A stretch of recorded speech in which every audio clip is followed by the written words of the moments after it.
When you think of Cairo, you think of history, right? Millennia of it. But standing against that ancient skyline is a much more recent story, one written in concrete and light.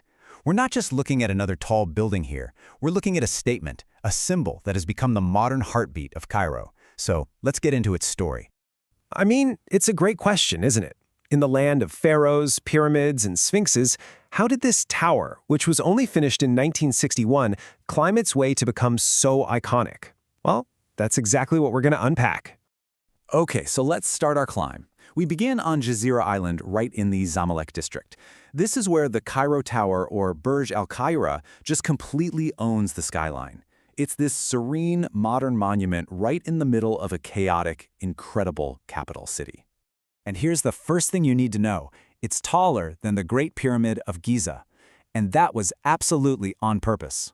It was a very clear signal that this structure was meant to represent a brand new, modern chapter in Egypt's incredibly long story. But this tower isn't just about being tall. I mean, just look at it. The design itself tells a fascinating story. This is no generic skyscraper. Its whole shape is a brilliant mix of modern engineering and really ancient Egyptian symbolism. So, we're talking 187 meters tall. That's 614 feet. And for almost 5 decades, this was the tallest structure in all of Africa. Think about that. Even today, it's just this dominant, elegant feature of the city. And this is where the architect, Naum Shabib, was just a genius. He created a structure that looks like the sacred lotus flower, which, to the ancient pharaohs, was a symbol of rebirth, the perfect metaphor for the new Egypt. And get this, the base is made from the same polished pink granite from Aswan that was used in ancient temples, so it's literally grounding this modern marvel in ancient tradition. And that incredible pattern you see on the outside, that open lattice work, it's made of about 8 million small mosaic tiles. It's not just for looks either. It actually helps reduce wind pressure, all while creating this beautiful, shimmering veil that just catches the Cairo sunlight perfectly. All right, now for the juicy part, the politics. Because believe it or not, this tower was born out of pure defiance. Its whole origin story is wrapped up in national pride and Cold War drama. So, construction kicked off in 1956 under President Nasser, but then, bam, the Suez Crisis hits and everything grinds to a halt for nearly 3 years. That interruption, that pause during such a key moment in Egyptian history, just made the tower an even more powerful symbol of resilience when it was finally finished. So here's the deal. The story goes that the money to build this thing came from the United States, but it wasn't a friendly grant. It was supposedly a secret payment meant to influence President Nasser's politics. Instead of playing along, he took the money and publicly used it to build this massive national symbol. Basically, a towering, very visible message of Egyptian independence. Okay, enough about the history for a second. Let's head up to the top.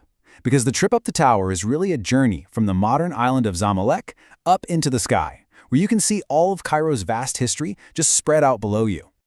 And the ride up is wild. It only takes about 45 seconds in a high-speed elevator to get to the observation deck. In less than a minute, you go from the noise and bustle of the street to this serene, quiet platform with one of the greatest city views on Earth. And what a view it is! You get this incredible 360-degree panorama. You can trace the path of the Nile, you can spot the historic citadel on the hills, you can see the dense skyline of Islamic Cairo with all its minarets. And yeah, on a clear day, you can see the pyramids of Giza way out on the horizon. It connects everything. It really gets you thinking, you know? From that one single spot, you can see ancient, Islamic, colonial, and modern history all coexisting in one frame.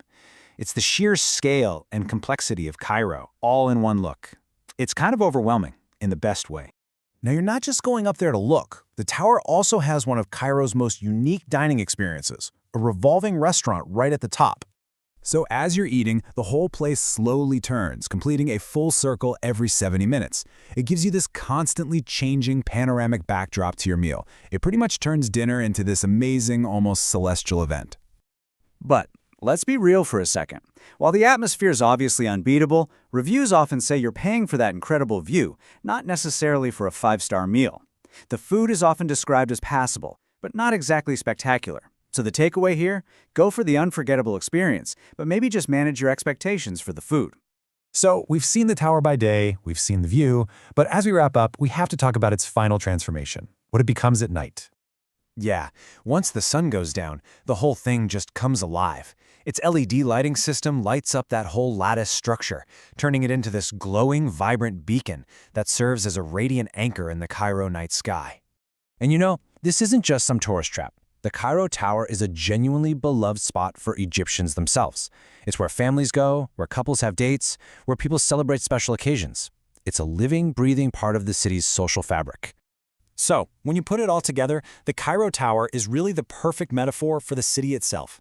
It's a structure that's deeply rooted in ancient symbols, but at the same time, it's soaring with modern ambition.